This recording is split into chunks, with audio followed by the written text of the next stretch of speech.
Hi అండి. ఈరోజు నేను దోసకాయ పచ్చడి చేస్తున్నానండి. దోసకాయని కడుక్కొని ఇలా చెక్కు తీసుకోవాలండి. ఇలా మొత్తం చెక్కు తీసుకోవాలి. ఇలా రెండు ముక్కలుగా కట్ చేసుకొని చిన్న చిన్న ముక్కలుగా కట్ చేసుకొని అందులోనే గింజలు ఉంటాయి కదా, అవి తీసేయాలండి. చిన్న చిన్న ముక్కలుగా కట్ చేసుకోవాలి.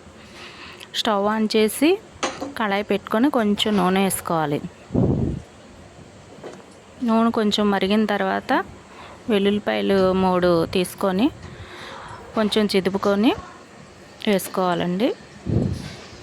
ఆ తర్వాత పచ్చిమిరకాయలు ఒక 5-6 పచ్చిమిరకాయలు ఘాటుకు తగ్గట్టు వేసుకోవాలి.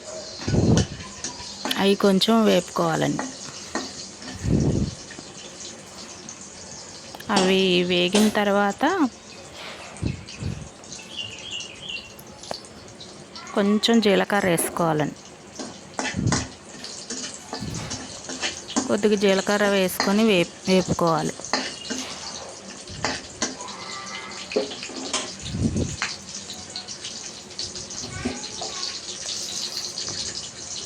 ఆ తర్వాత దోసకాయ ముక్కలు చిన్న చిన్నవి కట్ చేసి పెట్టుకున్నాం కదా, అవి వేసుకోవాలి.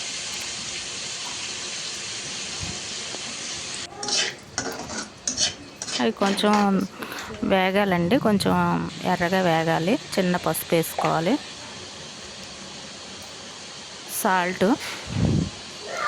సాల్ట్ తగినంత వేసుకోవాలి.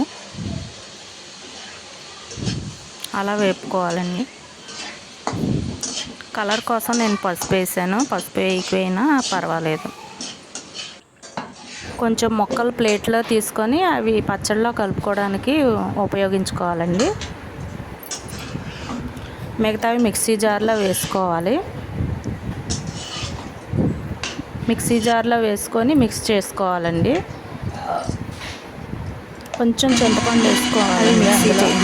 మిక్సీ జార్లో వేసుకొని ఇలా దోసకాయ పచ్చడి రెడీ అయ్యిందండి. దీన్ని మనం పోపు వేసుకోవాలన్నమాట. అదంతా ఒక గిన్నెలోకి తీసుకొని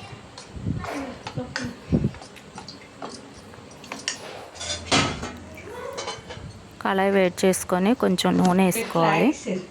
పోపు సామాన్లన్నీ వేసుకోవాలి. వెల్లుల్లిపాయ, జీలకర్ర, ఆవాలు, కరివేపాకు, ఎండుమిరపకాయ ఇవన్నీ వేపుకోవాలి. ఈ పోపు అంతా వేసి వేపుకోవాలి.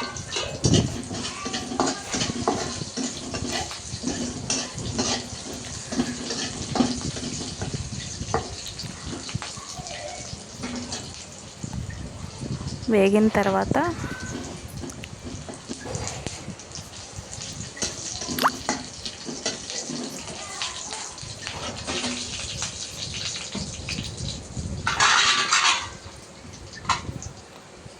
కొంచెం వేగింది కదండి.